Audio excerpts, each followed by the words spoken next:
What's going on, guys? Kevin Fox from Fox Fishing 4K. So I am going to start a little mini series where I answer all of your guys' questions. I get questions every single day. I get tons of them, and I feel really bad if I can't get to you guys in time or I can't kind of write out a detailed answer for you. So what I thought is, instead of writing back to every single person, I'm just going to make videos and then I can send the link to all of you guys whenever you ask this question. Not only that, if you're ever interested, you can go and view some of the other answers to other people's questions. And I think this might work out pretty good. So that's what this is going to be. Let's just jump right into it. Let's bring on the first question. Let's go. Woo!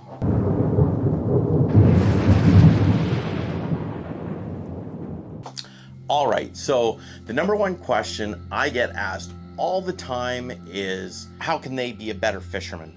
And it's a really simple answer, and a lot of people are probably going to be very surprised by it.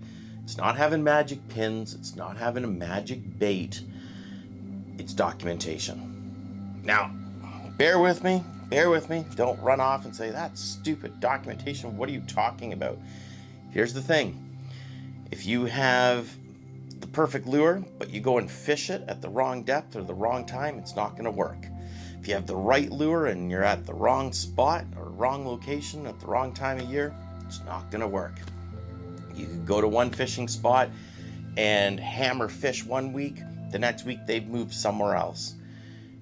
The answer to keeping up to all of these fish, knowing the right baits, when to use them, what depth, what color, everything else comes from documentation. And if you're really close to me, you fish with me all the time, you know I advocate for this all the time. I bug all of my friends and I say, document, document, document. So let's break it down. What does documentation mean? Now, what documentation means is every time you go out and fish, you're going to write down the date, the time you fished, what was the weather condition, what was water temp, what lure did you use, how did you fish it, where were you fishing, was there weed structure? You're putting down as much information as you possibly can. And here's the thing, don't just do it when you catch fish. Do it on the days that are terrible. If you go out in your boat, you try a bay, let's say you're casting out XR10 Rapala and you get skunked for pike, write that down. Right, I went out May 16th to this bay, casting this lure. It was bright and sunny, it was noon, and I got skunked. Write that down, because now you know on that day, that time, that weather, with that lure, it didn't work, okay? So start documenting that. When you have a good day, let's say you went back to that spot the next day and you tried a Williams Wobbler W50 in Daredevil colors and you're trolling. You wrote down, trolled weed edge, 8 to 12 feet of water, bright sunny day, fished from 8 to 10 in the morning, 5 pike. Perfect. You now know you have the date, the time, the lure, the location of where you caught those fish. Now, here's where it gets really interesting, and this is where you really start to build your numbers of catch rates. You take that information and you build on it. You can always fall back on the information and use what you originally did to get those numbers, but you're always tweaking it. Let's say May 16th rolls around next year. You open your book, you go to the date where you wrote that down, and you'll be like, okay, bingo, there's somewhere to start. Go try that out with that lure and try to replicate those same success rates that you had. Now, you might troll a little bit faster or slower that day. That's the one thing you're going to tweak. Maybe you caught 6 pike now. Okay, document, sped up a little bit, got 7 pike. Next year rolls around on May 16th, you do it again. Let's say you try a husky jerk. Didn't work as good. Okay, no worries. Write it down, but you're not tweaking your main information. What you're constantly doing is you're constantly improving your numbers. Now, what you can also do is, let's say you found the fish on May 16th there. Now try to go out the next year, May 12th, see if the fish are there. If you get them there early, you get them on the 12th, and you know they're usually there on the 16th, you know they're going to be there from the 12th to the 16th. You have 4 days of fishing. You know the lures that are probably going to work for those days, the depth, everything else. And what you end up doing is you end up building a calendar. I start from January 1st right to December 31st and everything in between. So I have a calendar. I've been doing this back since 2011, documenting dates, times, species of fish, you name it, everything I can into logbooks. There's one here. Here's an old logbook. Fishing records. I don't know if you guys can see that or not, but 2011 to present, and that present's probably 2020. So let's flip back in here. Let's go back to 2011, 2012, and we'll try to find something around July 27th. See what we got. Found one. I actually got it July 27th. So this is back in 2011. So this is, let's say I was going fishing this morning. It's not nighttime, it's morning. I was going fishing. Here's my documentation for salmon fishing back in 2011. Not sure if you guys can see that or not, or read it. It says always do 2.77 to 2.99 miles per hour. This is back 2011, okay? July 27th, 1 salmon, 4 lake trout, Methodist Point to Thunder Beach, 82 feet down in 85 feet of water. Blue dolphin stinger spoon. So that's what I was doing back in 2011. And I got 1 salmon and 4 lake trout. And if I was dragging 82 feet of cable and 85 feet of water, the blowback, I'm probably 75 over 85. I'm 10 feet off bottom. No wonder I got 4 lake trout and 1 salmon. Like, I look at that and I'm like, what was I doing? That's terrible. It's so bad. So definitely don't follow that. Don't even follow that speed. It's way too quick. I mean, 2.2 to 2.7, somewhere in there. If you want a good round number, 2.4, 2.5. And salmon always want to strike up. Stay away from the lake or stay away from the bottom. Try to find your thermocline. Anyways, we're getting sidetracked. We're getting into the salmon. Anyways, don't follow that. That's just a perfect example of what I was doing back in 2011. That's the reason why I was only getting 1 salmon, 2 salmon back then, and where I'm averaging a lot of times now 15 salmon in an evening. So you're taking that information, you're constantly tweaking it. Do it for all your species. January 1st, Lake Simcoe, whitefish opens. Document where the ice is. What bait you're using. Last year we used the X-Zone Stealth Invader all year. I documented every shoal that we were hitting whitefish on, from what dates and how the fish even reacted. I even went so specific that I would start with a black Stealth Invader first thing in the morning when the water was real dark. We'd use like a contrast color because the whitefish would still see it. As that sun came out and it got real bright, I would say around 9:30, 10 a.m., I would switch from a black X-Zone Stealth Invader to the natural goby or the touchdown. And I would fish actually the natural goby up until I think it was around February, and around mid-February I switched over to the touchdown color Stealth Invader, and that's what we hit all our whitefish on. So those minor tweaks, they're huge. They're huge.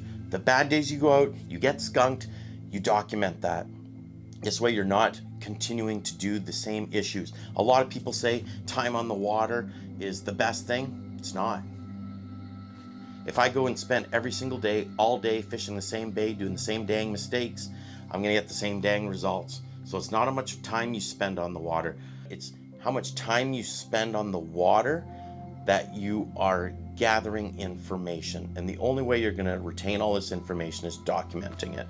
Bring out your cell phone, it takes 2 seconds, write down the date, write down the lure, write down the fish, and write down your results. If you do all that, you can only improve. Not only that, you can tweak your information. You can patch dates in. Let's say you know March 15th, crappie move into this canal. Okay, you just went to that canal and you hammered the crappie. February, you can look forward to that. You can be like, hey, 4 more weeks, the crappie are gonna be in that canal on March 15th. And you know what? You can start checking it. Go start checking it on March 10th. March 11th, see if you can shave some days off. You start knowing the exact day that these fish move in. The salmon, I started doing this back in 2000. I started actually in 2007. And I was kind of spotty here and there. 2011, I got serious. I really started documenting every single time I went out, and I kept tweaking that information and tweaking it, shaving days off.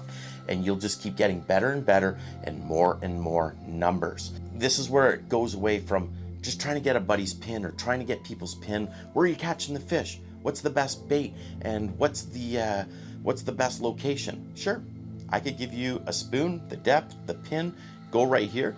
You're gonna catch, let's say, a couple salmon or a drop shot on a shoal for those bass. You're gonna catch great bass for a couple days, but as soon as they're gone, you're back asking me again, where are they now? Where are they now? And I got another pin and more lures. If you start documenting this stuff, you will have that information. You will know, you will start documenting all of those transitions of the fish. And year out, the fish are like clockwork, okay? They move, they go to the same kind of areas, they feed in the same spots. They go from shallow water to deep water around the same times of year, or push from deep to shallow. It's like clockwork every single year around the same dates and around the same water temperatures. So you document as much as you can, and you're going to constantly improve. And this is something someone just starting to fish today, or someone who's been fishing their entire life can do and benefit from. You can use this information to find other spots. Let's say in the month of July, like where we are now, I'm finding all the bass have moved out to deeper shoals. Let's say they're on 20 to 25 foot deep shoals, and I'm finding them on like where sand and cobble, right? I have all that documented. I can go around and look at all the 25 to 30 foot shoals with cobble and sand during that time period.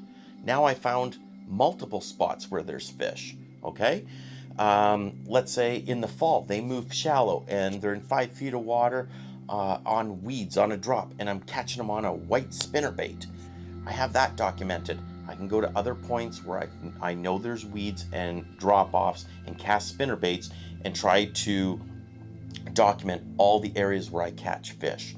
So you're constantly honing in that information, you're constantly improving, and you're gonna build a book that, it constantly improves, and you can open that book any single given day. I can go in there any day of the week, any month, and be like, okay, I can fish for this today, I can fish for this today, I can fish for this today, or this today. Where do I want to go? And I have built that over the last 10 to 15 years. And you know what? It's not something you're going to get right away. You're not going to get huge results right away. But I guarantee you do it for 1 year. Every time you fish this year, next year, you go out, you're going to notice an instant improvement. Not only that, you can document stuff that even you haven't done. Let's say your buddy says, hey, you know what? Last week I was catching all these fish over here using this and this type of water. Document what they said. Put a question mark and say query beside it so you can test it out. So next year when it comes, because that week's already gone, next year comes around, you can go and try that in that spot that time. It's all timing, guys. It's timing for these fish. It's knowing the right location, the right bait for the right species. And the more you document, the more you fine tune this, and the more fish you're going to catch. So that's something I do. Like I said, if you're close to me, you know I advocate hard for us, and this is the #1 thing you can do to become a better fisherman and increase those numbers. Hopefully that answers the question, and I'll start answering a few more. If you like it, subscribe, like the channel, and I'm also going to put a playlist down below answering many more of your questions. So check them out. Talk to you guys later, and start documenting. Bye-bye.